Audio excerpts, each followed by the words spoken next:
اللہ تبارک و تعالیٰ کی حمد و ثنا کے بعد درود و سلام سید الانبیاء حبیب کبریا نبی رحمت صلی اللہ تعالیٰ علیہ وسلم اور آپ کی آل پاک پر۔ اللہ تعالیٰ نے کلام مجید فرقان حمید میں عظمت رسالت مآب حضور سرکار دو عالم صلی اللہ تعالیٰ علیہ وسلم کی عظمت اور آپ کی عزت و تکریم کا لوگوں کو درس دیتے ہوئے ارشاد فرمایا کہ اے لوگو میرے نبی کا جو حکم ہے اسے سنو، اور اللہ کا حکم آیا حضور کی طرف کہ اے محبوب ان لوگوں سے فرما دیجئے قل ان کان آباؤکم و ابناؤکم، آپ کہہ دیجئے ان لوگوں کو کہ اگر تمہارے باپ اور تمہارے بیٹے اور تمہارے بھائی، تمہاری بیویاں اور تمہاری بہنیں اور تمہارا مال اور سب کچھ، اور پھر وہ کاروبار کہ جس کو تم بڑا اچھا سمجھتے ہو، فرمایا اس کے نقصان سے تمہیں ڈر ہو یا نفع کی چاہت رہتی ہو، تو فرمایا وَمَسَاكِنُ تَرْضَوْنَهَا أَحَبَّ إِلَيْكُمْ، اور وہ مکان کہ جس میں تم رہتے ہو۔ یہ 9 چیزیں ہیں، آپ گن لیجئے۔ تو اللہ فرماتے ہیں ان چیزوں سے بھی زیادہ ایک آگے فرمایا وَجِہَادٍ فِي سَبِيلِهِ، اور اللہ کے پیارے حبیب جب تمہیں جہاد کی ترغیب دیں تو فرمایا فَتَرَبَّصُوا حَتَّى يَأْتِيَ اللَّهُ، ان سب چیزوں سے بڑھ کر تم میرے نبی سے محبت نہ کرو تو تم کامل ایمان نہیں ہو سکتے۔ ان سب چیزوں سے بڑھ کر تم محبت نہ کرو میرے نبی سے تو تم کامل ایمان نہیں ہو سکتے۔ اگر ایسا نہ کرو گے تو فرمایا فَتَرَبَّصُوا حَتَّى يَأْتِيَ اللَّهُ بِأَمْرِهِ، پھر انتظار کرو اللہ تعالیٰ کے عذاب کا۔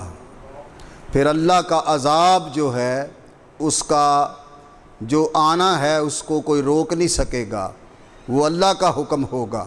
وَاللَّهُ لَا يَهْدِي الْقَوْمَ الْفَاسِقِينَ، اللہ تعالیٰ فاسقوں کو ہدایت نہیں دیتا۔ حضرات نے یہ 9 چیزیں ہیں، آپ گن لیجئے۔ باپ، تمہارے بیٹے اور تمہارے بھائی، تمہاری بیویاں اور تمہاری بہنیں اور تمہارا مال اور تمہارا رہنے کا گھر اور تمہاری تجارت اور یہ جہاد، یہ 9 چیزیں۔ اچھا دیکھا جائے تو ان 9 چیزوں کے گرد انسان کی زندگی جو ہے وہ رقص کر رہی ہے۔ کون نہیں چاہتا کہ میرے خاندان کا بول بالا ہو، میرے ہی خاندان کا ہر جگہ پہ عزت سے ذکر ہو اور ہر جگہ پر میرے ہی نام کا ڈنکا بجے۔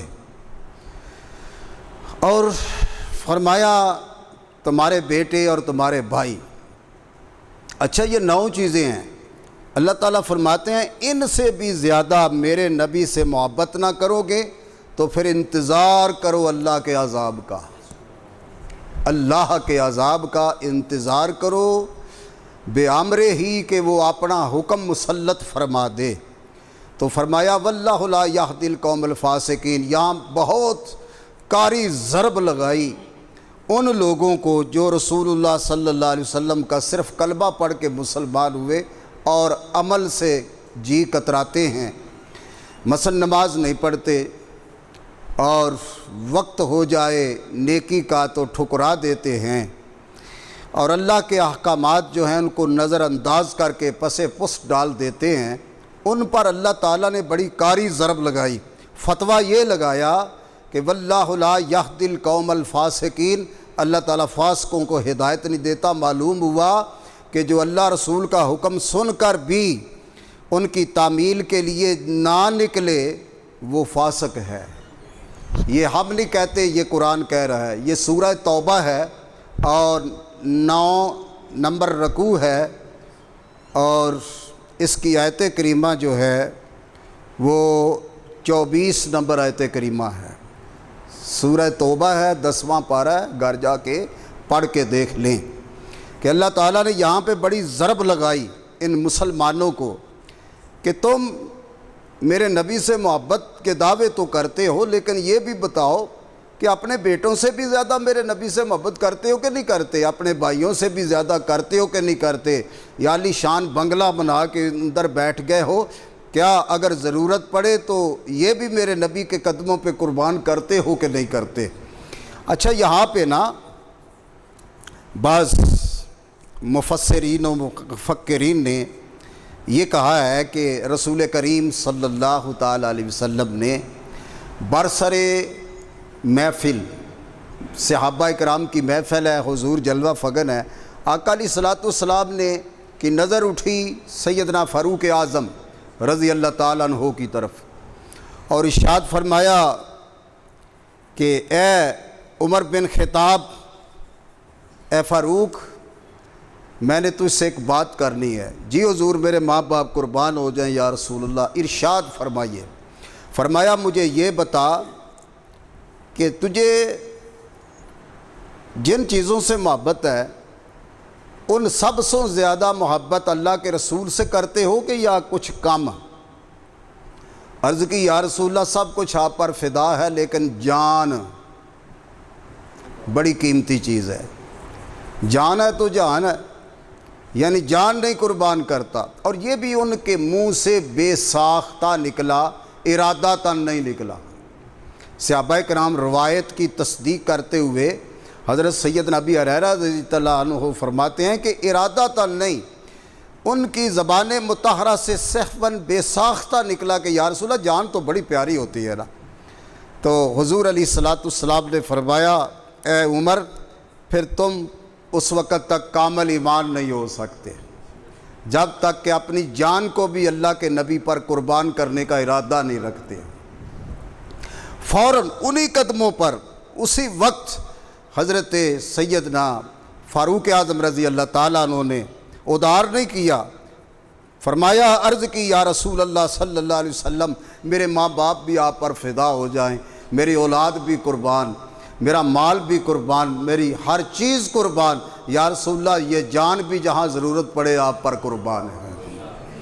حضور مسکرائے، فرمایا فاروق اب تمہارا ایمان مکمل و کامل و اکمل ہے۔ اچھا، ایمان تو کسی کا بھی کم نہیں تھا، کوئی یہ نہیں کوئی اس میں نقص تھا آپ کے ایمان میں، صرف آنے والی نسلوں کو یہ بتانا مقصود تھا کہ لوگوں تم تو دعویٰ محبت کرتے ہو حضور سے، اور ادھر اذان ہو رہی ہوتی ہے، ادھر سرانے پہ سر رکھا ہوتا ہے، آرام فرما رہے، اس کا مطلب ہے کہ آرام زیادہ پیارا ہے حضور سے تمہیں، اللہ سے زیادہ پیارا آرام ہے، سکون ہے، اے سی لگا ہوا ہے، بستر بچھا ہوا ہے، اوپر صاحب لیٹے ہوئے ہیں، اذان ہو رہی ہے، پرواہ نہیں، ادھر سے کروٹ لی ادھر کو چلے گئے، یعنی آرام کو جو ہے وہ فوقیت دیتے ہیں۔ تو اللہ اور اس کے رسول کے حکم کو پس پس ڈالا تو فرمایا یہ کو کامل ایمان ہونے کی نشانی نہیں ہے، یہ کیا ہے؟ یہ فسق ہے۔ اور حضرت قتادہ رضی اللہ تعالیٰ عنہ اور سیدنا صدیق اکبر رضی اللہ تعالیٰ عنہ اور حضرت ابی ہریرہ رضی اللہ تعالیٰ عنہ اور دیگر کافی سارے صحابہ کرام روایت فرماتے ہیں کہ نبی پاک صلی اللہ علیہ وسلم کے حکم کے بعد سوچنا ایمان کی توہین ہے کہ یہ کام کروں کہ نہ کروں۔ حضور جو فرمائیں کہ آ جاؤ یہ کام کرنا ہے، اگر کوئی سوچنے لگ جائے تو گویا وہ فاسق ہے، اس نے فسق کیا ہے، وہ فاسق ہے، اور فاسق کی جو ہے سزا وہ جہنم کے نچلے طبقے میں ہے جہاں سارے دوزخیوں کا خون اور پیپ جاتا ہے۔ کہ یہ محبت کا دعویٰ بھی کرتا ہے اور ادھر پھر ان کے حکم کی تعمیل میں بھی سرگوشیاں کرتا ہے۔ تو ایسا نہیں ہے۔ میں نے گزشتہ سے پچھلے جمعے یہ عرض کیا تھا، حضرت حنظلہ رضی اللہ تعالیٰ عنہ آپ کی شادی ہوئی کو ابھی ایک دن گزرا تھا، وہ شب زفاف تھی جسے سہاگ کی رات کہتے ہیں۔ تو صبح جو ہے وہ حضور کی طرف سے نا حضرت بلال نے چھت پہ چڑھ کر اعلان کیا، اور بعض کہتے ہیں 10 بجائی گئی کہ حضور نے اعلان فرما دیا اللہ کے حکم سے صبح کو جہاد پہ جانا ہے۔ اور وہ جو ہے دن وہ غالباً جنگ احد کا وقت تھا۔ تو حضرت حنظلہ رضی اللہ تعالیٰ عنہ جو ہیں انہوں نے سر پہ پانی ڈالا تھا، اب جسم پہ نہیں ڈالا، اسی وقت کپڑے پہنے اور ہتھیار تنزیب کیے اور فوراً حضور کی تعمیل میں جہاد کے لیے گھر سے نکل گئے۔ غسل نہیں کیا، غسل واجب تھا، فرض تھا غسل جنابت فرض ہے، اور ہتھیار پہنے اور اسی طرح حضور کے سپاہیوں میں جا کر داخل ہو گئے۔ جنگ کے بعد یہ طریقہ ہوتا تھا کہ وہ لوگ بھی دیکھتے تھے کہ ہمارے کتنے مارے گئے کتنے بچے۔ حضور نے بھی دیکھا تو فرمایا حنظلہ زندوں میں نہیں نظر آ رہے، شہداء میں دیکھا تو شہداء میں بھی آپ کی لاش مبارک کہیں نہیں ملی، نہ آپ زندوں میں ملے ہیں۔ تو فوراً جبریل امین حاضر خدمت ہوتے ہیں اور عرض کرتے ہیں کہ یا رسول اللہ صلی اللہ علیہ وسلم، حنظلہ کو اللہ کے حکم سے آسمان پر اٹھایا گیا ہے اور فرشتے ان کو غسل دے رہے ہیں، فرشتے ان کو غسل دے رہے ہیں۔ رسول کریم صلی اللہ علیہ وسلم نے نعرہ تکبیر بلند فرمایا اور فرمایا مسلمانوں، اے میرے صحابہ، اللہ تعالیٰ نے تمہیں بڑی عظمت بخشی ہے کہ حضرت حنظلہ جو ہے ان کو ملائکہ غسل دے رہے ہیں، اس لیے آپ کو صحابہ کے صف میں وسیل الملائکہ کہا جاتا۔ اور ابھی ہریرہ فرماتے ہیں کہ ہم دیکھ رہے تھے کہ آپ کا جسد مبارک آسمان سے نیچے آ رہا تھا، فرشتے اٹھا کے لیے آ رہے تھے، بڑے ادب کے ساتھ آہستہ آہستہ آہستہ آہستہ بدن جہاں حضور بیٹھے تھے آپ کے آگے آ کے فرشتوں نے رکھ دیا، اور ان کی داڑھی مبارک اور ان کے جسم سے تازہ غسل کے پانی کے قطرات جو ہیں وہ نمایاں تھے، اور اس قدر پیارا غسل دیا گیا کہ چہرہ 14ویں اس کے چاند سے بھی زیادہ روشن تھا۔ اللہ اکبر۔ یہ جب سے دنیا بنی ہے تب جب تک دنیا رہے گی، حضرت حنظلہ حضور کے غلام کی کوئی ریس نہیں کر سکتا کہ کسی کی لاش کو اٹھا کر اوپر لے جایا جائے۔ جبریل امین نے عرض کی کہ یا رسول اللہ، ان کو غسل کی حاجت تھی، آپ کا حکم سنتے ہی انہوں نے غسل نہیں کیا، بس سر پہ ابھی پانی ڈالا تھا، کپڑے پہنے اور ہتھیار پہن کر آپ نکل آئے۔ اللہ کو اس کی یہ ادا بڑی پسند آئی۔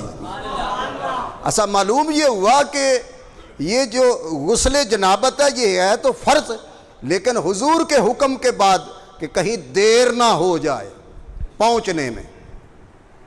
یہ جو ہے واقعہ یہ صحاح ستہ کی کتابوں میں متفقن علیہ ہے، اور یہ واقعہ ہم نے مسجد نبوی میں درس حدیث پر چلتا ہوا بھی آئمہ مسجد نبوی سے سنا ہے۔ ہم نے وہاں ہم نے سنا ہے 2-3-4 دفعہ اللہ نے شرف بخشا ہے، تو وہاں ہم نے یہ واقعہ 2 دفعہ سنا ہے، غسیل الملائکہ، کہ اللہ تعالیٰ کے حکم سے آپ کی لاش کو آسمان پہ اٹھایا گیا۔ اور یہ عظمت، یہ شرف کیسے ملا؟ حضور کی محبت کے صدقے سے، حضور کی محبت کے صدقے۔ حضرات یہ 9 چیزیں ہیں، میں نے آپ کو گنائی ہیں قرآن میں۔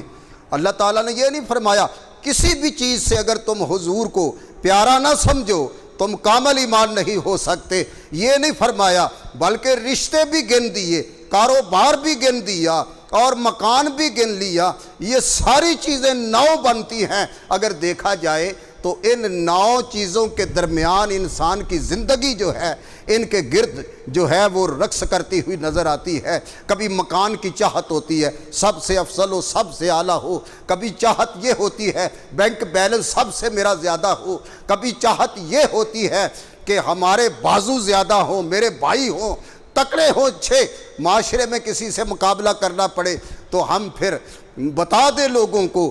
اور کبھی یہ ہوتا ہے کہ ہمارے جو رشتہ داری ہے یہ بڑی لمبی چوڑی ہے، اور کبھی تجارت پر مان ہوتا ہے، فیکٹری اور کارخانے اور بزنس پر بڑا مان ہوتا ہے۔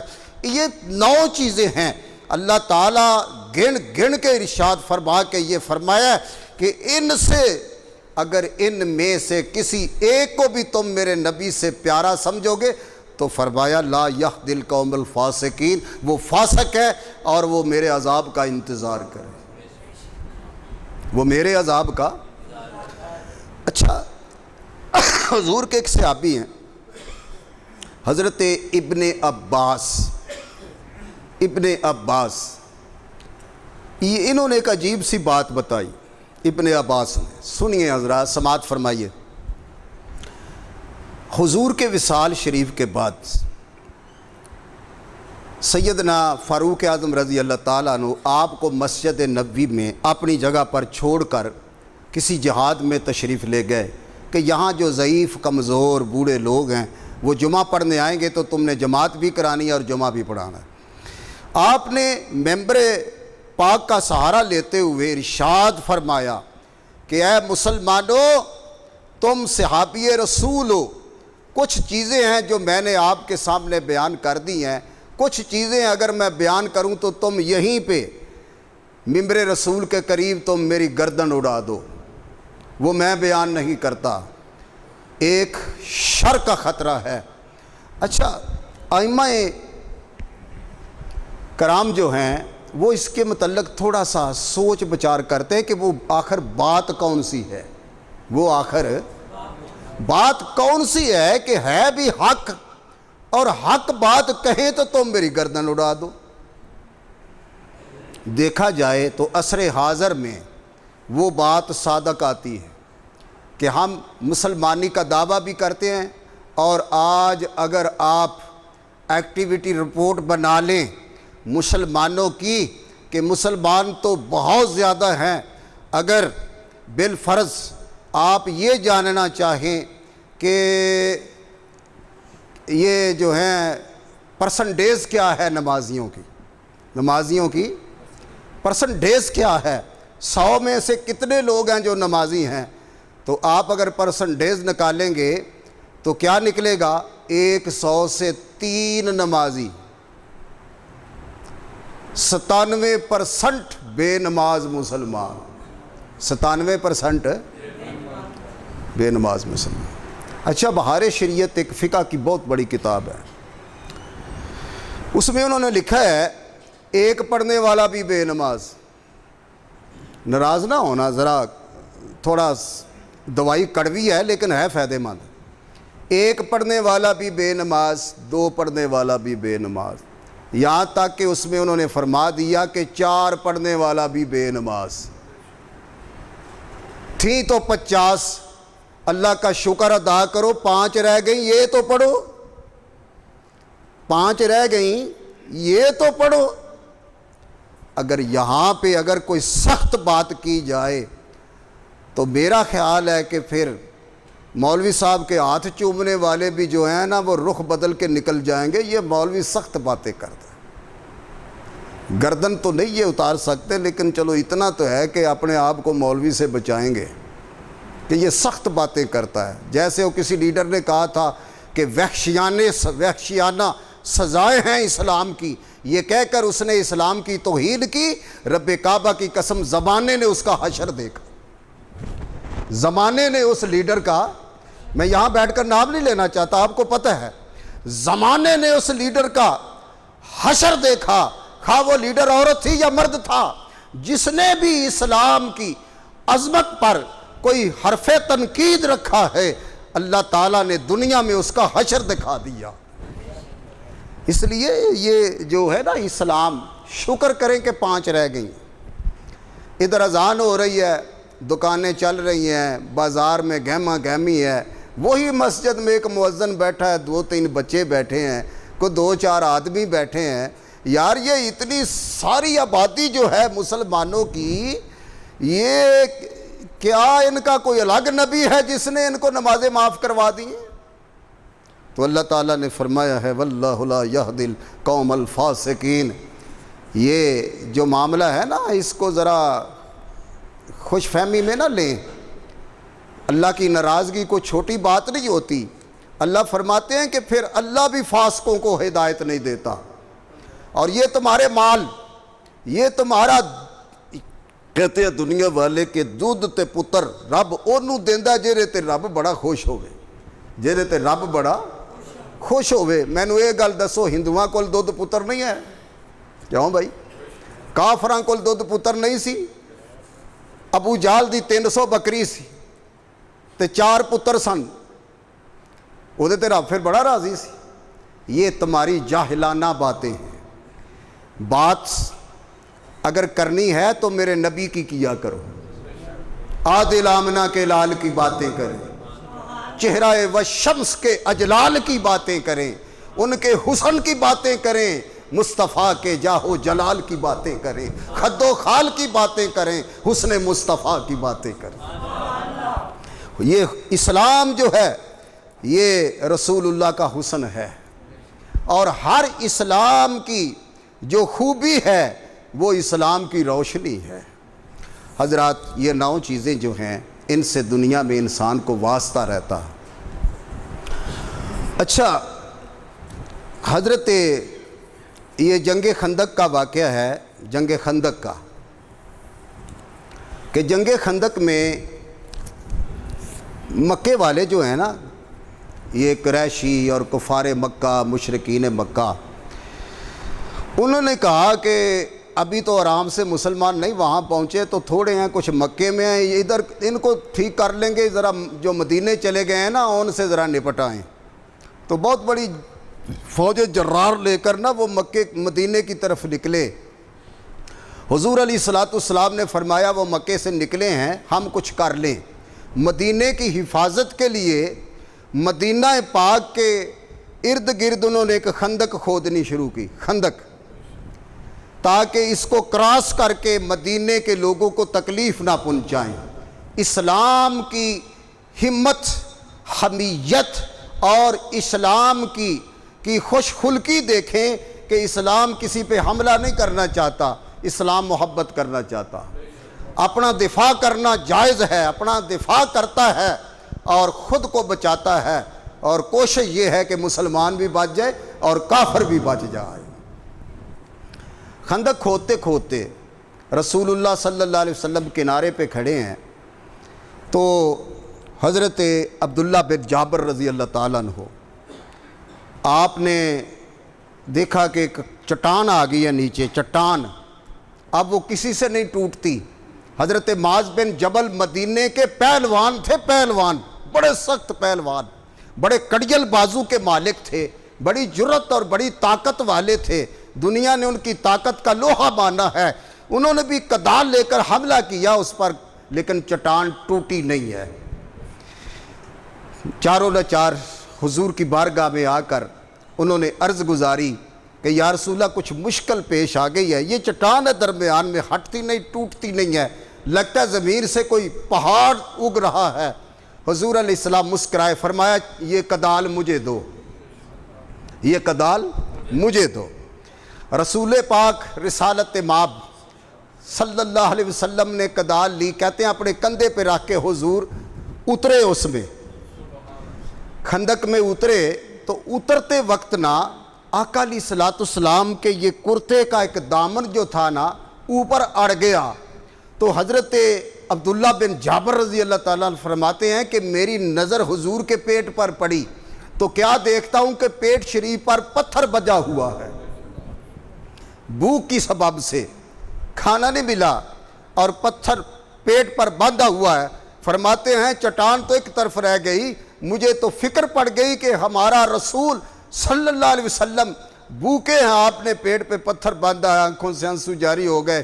اور ادھر میں دیکھ رہا تھا کہ حضور نے اللہ اکبر کہہ کر ایک ایسی کاری ضرب لگائی کہ پہلی ضرب سے ہی وہ چٹان جو تھی وہ پاش پاش ہو گئی اور وہ ٹوٹ کر کئی ٹکڑے بنی، اور اس کی چمک میں حضور علیہ الصلوۃ والسلام نے کیا دیکھا؟ یہ عراق ایران کے ملک جو تھے صحابہ کرام کو نظر آئے۔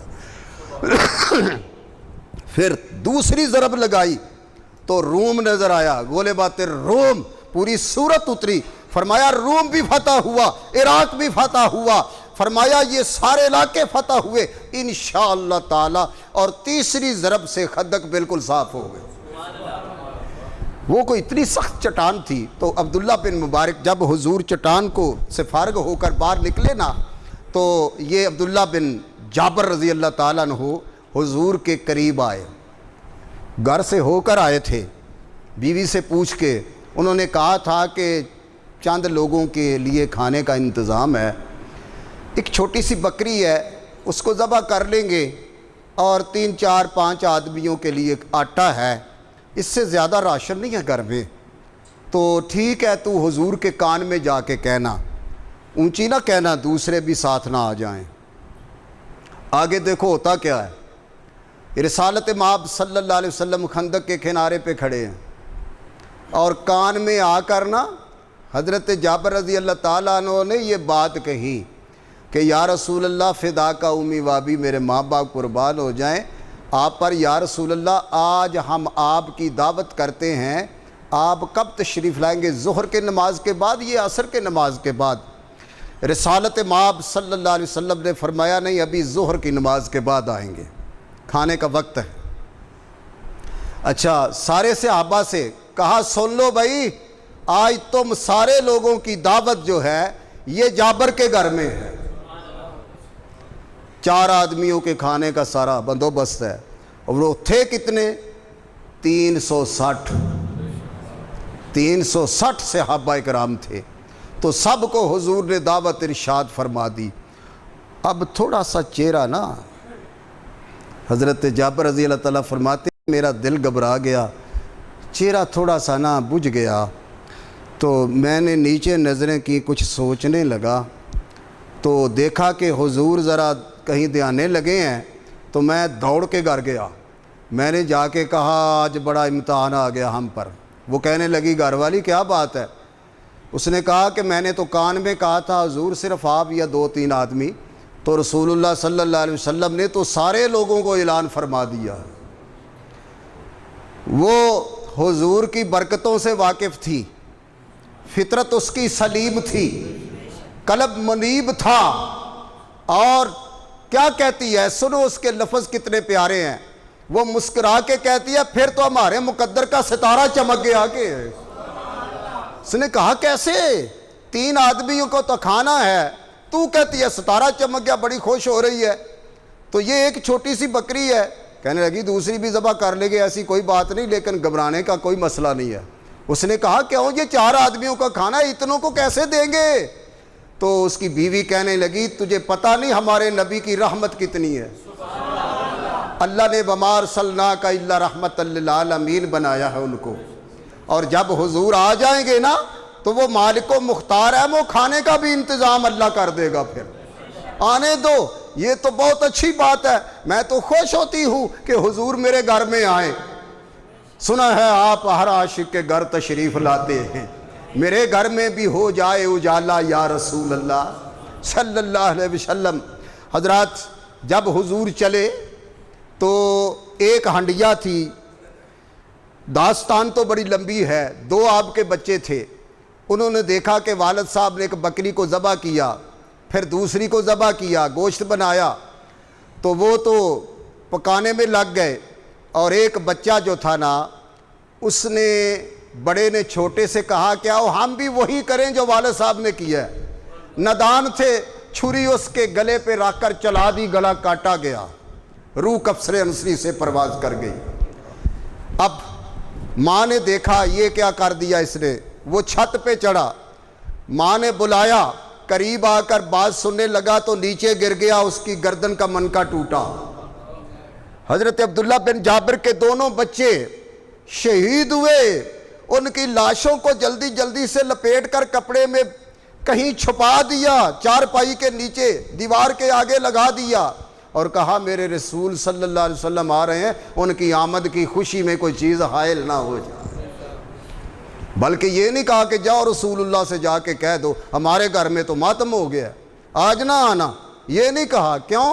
کہ ساری خوشیاں حضور کی ایک نگاہ پر قربان ہے، تیری ایک نظر کی قیمت میری ساری زندگانی، گر یہ تو قبول کر لے ہے تیری مہربانی۔ مولانا غلام رسول علیہ رحمہ فرماتے ہیں کہ بے شک پتر اکھ ٹھنڈا ٹھنڈ اکھاں دی تے گھر وچ کرنے اجالا، پر انہاں تھی ود پیارا سانو کالی کملی والا۔ حضور تشریف لاتے ہیں، گلیوں سے نکلتے ہوئے دراز لمبا قافلہ ہے پیچھے، اور حضور آگے ہیں، شبر اسرا کے دولہ آگے آگے ہیں، پیچھے صحابہ کرام براتی ہیں۔ جب حضرت جابر کے دروازے پہ آئے، ادھر آپ کی بیوی کھڑی ہے، اس طرف حضرت جابر کھڑے ہیں، اہلاً و سہلاً کہا، مبارک بات کہی، مسکراہٹ چہروں پر تھی، ذرا بھی غم نہ آنے دیا، اور حضور اندر تشریف لائے۔ میرے آقا علیہ السلام مسند پہ جلوہ فگن ہوئے، صحابہ اکرام کو بٹھا دیا گیا، فرمایا کھانا تیار ہو گیا؟ حضرت جابر کہنے لگے جی حضور، پھر کان میں ایک بات کر دی، یا رسول اللہ یہ اتنی سی ہنڈیا ہے، بس یہی ہے کھانا، اتنا ہی ہے۔ حضور نے فرمایا جابر فکر کس بات کا، فکر کس بات کا، کیوں فکر کرتے ہو؟ فکر نہ کرو، میرا اللہ بڑی رحمتوں کا مالک ہے۔ حضور نے اپنی کملی کا ایک دامن جو تھا نا اس ہنڈیا پہ دے دیا، فرمایا نکال کے دیتے رہو، اور زیادہ زیادہ سالن دینا، کم نہ دینا کسی کو۔ اور یہ روٹیاں کتنی ہیں؟ یہ 5 روٹیاں ہیں، 5 ٹوٹل 5 روٹیاں۔ حضور نے فرمایا اس پر بھی میری چادر کا پلہ ڈال دو، اس پر روٹیوں پر بھی چادر کا پلہ ڈال دیا گیا، ایک کو ہنڈی پہ بٹھا دیا، ایک کو چنگیر پر بٹھا دیا، فرمایا تم روٹیاں 4 نکال کے دیتے رہو، 4 روٹیاں، 4 روٹیاں، روٹیاں تندور کی تھیں، تو 4 روٹیاں دیتے رہے۔ وہ 360 کا قافلہ من بھر کے کھانا کھا گیا دوپہر کا، اور پھر ڈکار مارتے ہوئے نکلے تو حضور سرور کائنات باقی رہے، فرمایا تم چلو ہم آتے ہیں۔ میرے آقا علیہ الصلوۃ والسلام نے فرمایا جابر وہ بچے نہیں دیکھے؟ بچے کدھر ہیں؟ کیوں؟ ابھی حضور نے کھانا نہیں کھایا تھا۔ میرے وہ نبی ہیں، وہ آقا ہیں جو غلاموں کو کھلا کے کھایا کرتے ہیں، پلا کے پیا کرتے ہیں۔ اللہ اللہ۔ تو آخر ماں تھی، وہ نہ رہ نہ سکی، تھوڑا سا نہ چہرے پر افسردگی آئی، والد نے زبان کو دانتوں میں دیا اور خاموشی کا ماحول چھایا۔ میرے آقا نے فرمایا بولتے نہیں، وہ بچے کدھر ہیں؟ پھر جواب دینا پڑا، عرض کی یا رسول اللہ وہ کہیں کھیلنے گئے ہوں گے۔ حضور نے فرمایا نہیں ابھی تک نہیں آئے، ان کا پتہ کرو، ابھی لاؤ ان کو۔ پھر کہنا پڑا کہ یا رسول اللہ ماجرا اس طرح ہوا، وہ دونوں فوت ہو چکے۔ فرمایا کدھر ہیں؟ یا رسول اللہ ادھر ہی ہیں۔ جس ماں کے 2 دیدے بجھ جائیں، اس ماں کا اس طرح اپنے نبی کا استقبال کرنا یہ عشق رسول نہیں تو اور کیا، کہ حضور کی آمد ہے، اس لیے غمی کا کوئی فکر نہیں ہے۔ ایک لاش کو ماں نے اٹھایا، ایک لاش کو باپ نے اٹھایا، اٹھا کے حضور کے سامنے دونوں لاشیں بچوں کی رکھ دی۔ فرمایا یا رسول اللہ یہ سوئے ہوئے بڑی گہری نیند۔ حضور نے دونوں کے چہروں پر سے کپڑے اٹھائے، ایک خون میں لت پت تھا، ایک کا منکا ڈلا ہوا تھا۔ میرے آقا نے اس کے چہرے پر بھی دست کرم پھیرا، اس کے چہرے پر بھی دست کرم پھیر کر فرمایا قم باذن اللہ۔ وہ دونوں آنکھیں ملتے ہوئے اٹھ بیٹھے، اٹھ کے کیا کہتے ہیں؟ کہتے ہیں آج تو بڑی نیند آئی ہے، ابھی تو بھوک لگ گئی ہے۔ میرے آقا نے ایک کو ادھر بٹھایا حسن حسین کی طرح، ایک کو ادھر بٹھایا، فرمایا پہلے تم کھانا کھاؤ پھر میں کھانا کھاؤں گا۔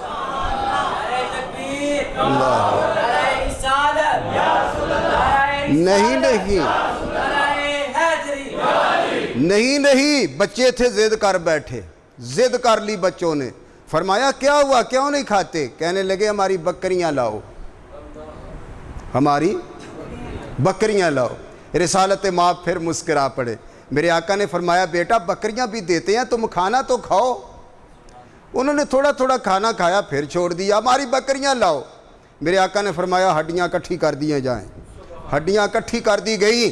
میرے آقا نے دستے کرم اوپر رکھا, دعا فرمائی. وہ دونوں بکریاں جو تھی وہ بولتی ہوئی حضور کا کلمہ اور شہادت دیتی ہوئی اٹھ کے کھڑی ہو گئی اور فرمایا اچھا کھا لیا سب نے. حضور نے بھی تنابل فرمایا سب کے بعد جس نے پیٹ پہ پتھر باندھا ہوا تھا. یارو یہ وہ ہیں ہمارے نبی صلی اللہ علیہ وسلم جو لوگوں کو کہا کرتے تھے صبر بھی کیا کرو, صبر بڑی چیز ہے. صبر کر کے دکھایا ہے, کہا ہی نہیں ہے. پھر آپ نے دامن اٹھایا نا ہانڈی سے تو اسی طرح بری ہوئی تھی سالن سے, اور پھر دامن اٹھایا نا روٹیوں سے تو وہی 5-6 روٹیاں بقایا تھیں. کچھ اچھا انداز یہ ہوتا تھا ان لوگوں کا, ایک روٹی کے 2 ٹکڑے, پھر دونوں ٹکڑے ملا کر ان کے 4 ٹکڑے کرتے. تو حضور مسکرا کر فرماتے ایک ایک روٹی کی 4 روٹیاں کیا کرو, برکت ہو جاتی ہے. یہ تھا میرے آقا کے لنگر تقسیم کرنے کا انداز. بکریاں بھی دے دیں ان کی, روٹیاں بھی ان کی پوری رہیں بلکہ زیادہ ہو گئیں, سالن بھی پورا ہو گیا. جب اٹھنے لگے میرے آقا سرکار نے فرمایا جابر تیرا تو کسی نے کچھ کھایا نہیں ہے نا. یہ امت کیوں نہ حضور سے محبت کرے, پھر بھی میرے نبی کی امت وفادار نہ ہو تو پھر کی محمد سے وفا تو نے تو ہم تیرے ہیں. یہ جہاں چیز کیا لوح و قلم تیرے ہیں. آسمان سے آواز آتی ہے, ادھر مؤذن کہتا ہے حی علی الصلاۃ, یہ رخ ادھر کو کر لیتا ہے. پیا سر کھپا وہ کہتا ہے حی علی الفلاح, وہ کہتا ہے خسبہ رکھا میں نہیں آؤنا. اس رسول کی اگر نماز کے متعلق دیکھیں, نماز کے متعلق تو ساری رات کھڑے ہو کر عائشہ سلام اللہ علیہ فرمایا کرتی حضور آپ تو معصوم ہیں, جنتی ہیں, آپ تو لوگوں کو جنت میں لے جانے والے ہیں, خدا نے تو حساب نہیں لینا آپ سے, آپ اتنا کیوں دراز قیام فرماتے ہیں. حضور نے فرمایا عائشہ کیا میں خدا کا شکر گزار بندہ نہ بنوں کہ اللہ نے مجھے نبیوں کا سردار بنایا. یار ہمارے نبی کا تو یہ حال تھا. آج ہماری فقیری کا حال یہ ہے کہ آج کے فقیر کہتے ہیں کہ مولویوں کے پاس صرف باتیں ہوتی ہیں, مولویوں کے پاس صرف باتیں ہوتی ہیں, باقی سارا کچھ ہمارے پاس ہی ہے. جن کو طہارت کا بھی نہیں پتہ کہ اس کا اصول کیا ہے, جن کو یہ بھی نہیں پتہ کہ وضو کرتے کس طرح ہیں. یہ بدبختی کی علامت ہے کہ اس دور میں انہوں نے فقیری کا دعویٰ کر کے اپنے من کو سیاہ اور کالا کیا ہوا ہے, اور لوگوں کو بھی پیچھے لگا کے شیطان کا رول ادا کرتے ہوئے نظر آتے ہیں. میں کہتا ہوں ایسے لوگوں سے اپنا دامن بچائیے, آئیے اسلام کے اندر آئیے, اسلام کی طرف آئیے. اللہ فرماتا ہے یا ایھا الذین آمنوا ادخلوا فی السلم کافہ ولا تتبعوا خطوات الشیطان انہ لکم عدو مبین. یہ آیت کیوں اتری؟ ایک صحابی بنے عبداللہ بن سلام, یہ یہودیوں کے بادشاہ تھے, یہودیوں کے قبیلوں کے 70 قبیلوں کے بادشاہ تھے. حضور کی نظر پڑ گئی, اللہ نے قبول کر لیا, اس کے دل میں انقلاب آیا, وہ مسلمان ہو گیا. عبداللہ بن سلام یہ باقی آسمانی کتابوں کا عالم بھی تھا. بالآخر اس کے اسلام نے صحیح رہنمائی کی کہ نبی تو سچا ہے, تو تیرے علم کا کیا فائدہ اگر تو سچائی کا حقدار نہ ہو تو. اللہ اکبر. تو اونٹ کسی نے دعوت کی تو اونٹ کا گوشت وہاں کھایا جا رہا تھا, تو وہ نہ یوں کر کے نہ بیٹھے رہے. حضور نے فرمایا عبداللہ بن سلام تم نہیں کھا رہے؟ تو یوں نہ منہ پھیر دیا کہ میں نہیں کھاتا یا رسول اللہ, میں نہیں. شاید ان کی شریعت میں یہ منع تھا, یا کسی وجہ سے ان کو کوئی بیماری ایسی تھی کہ وہ اونٹ کا گوشت نہیں کھاتے تھے, کوئی وجہ تھی جس وجہ سے نہیں کھاتے تھے. تو ہوا کیا, اللہ کو یہ بھی بات گوارا نہ ہوئی کہ نبی پاک نے فرمایا تم کیوں نہیں کھاتے, اس نے رخ پھیر دیا. اللہ کو یہ بات گوارا نہ ہوئی, رب کائنات نے فوراً قرآن نازل فرمایا انہو لکم عدو مبین, شیطان کے نقش قدم پر نہ چلو, وہ تو تمہارا دشمن ہے, مطلب کیا کہ جو میرے نبی کی پسند ہے تم اس کو پسند کیوں نہیں کرتے؟ کھاؤ، آج نماز نہ پڑھے تو اسلام میں داخل، زکوٰۃ نہ دے تو اسلام میں داخل، بد اخلاق ہو تو اسلام میں داخل، اپنی خوش فہمی ہے اس کی، میں ہی فقیر ہوں، میں ہی درویش ہوں، طہارت کا پتہ نہیں، وضو کے اصول کا پتہ نہیں ہے، مسجد میں آتے ہوئے دایاں پاؤں اندر رکھنا ہے کہ بایاں رکھنا ہے اس کا بھی کوئی پتہ نہیں ہے، اور وہ بھی فقیری کا دعویٰ کیے ہوئے اسلام پر دھبے پہ دھبا لگا رہے ہیں۔ میں کہتا ہوں ان ظالموں سے بچیں، ان دیوسوں سے بچیں، ان کو تو یہ نہیں پتہ کہ ایمان جو ہے اس کا معنی کیا ہے، ان سے بچو۔ یہ کھانا بھی کھلائیں تو کھانے کی کوشش نہ کرو کہ اسلام کے لیے یہ ایک دھبا بنے ہوئے ہیں۔ اور عبداللہ بن سلام جہاد بھی کرتے ہیں، تہجد بھی پڑھتے ہیں، نبی پاک کے چہرے کی تلاوت بھی کرتے ہیں، صحابی رسول ہیں، اور سخاوت میں سب سے بڑھ چڑھ کر ہیں، اونٹ بھی سخاوت کرتے ہیں، مال بھی سخاوت کرتے ہیں، سارے اسلام کے کام کرتے ہیں، لیکن رب نے ایک فتویٰ لگا دیا پھر تم اسلام میں داخل نہیں ہو، پھر تم ابھی اسلام میں کیوں؟ کہ اونٹ کا گوشت نہیں کھاتے، میرا نبی کھاتا ہے، تم کیوں نہیں کھاتے؟ ایک گوشت سے یہ اتنی بڑی داستان بن گئی کہ وہ گوشت نہیں کھاتے۔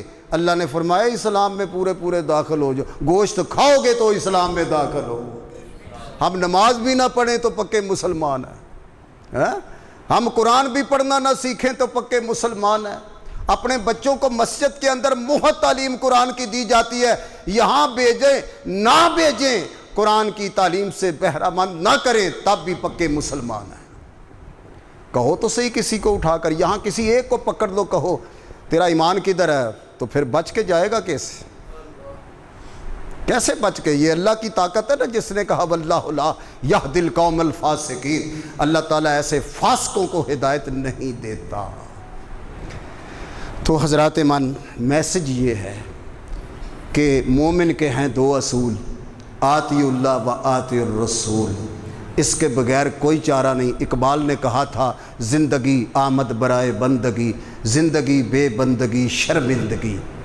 قیامت کے دن اپنے ہاتھوں کو قرآن کہتا ہے اپنے دانتوں سے کاٹے گا، نوچے گا، کہے گا کاش کہ وہ بدبخت میرا دوست نہ ہوتا، میں نے دوست نہ بنایا ہوتا جس نے مجھے اسلام کے قریب نہیں آنے دیا۔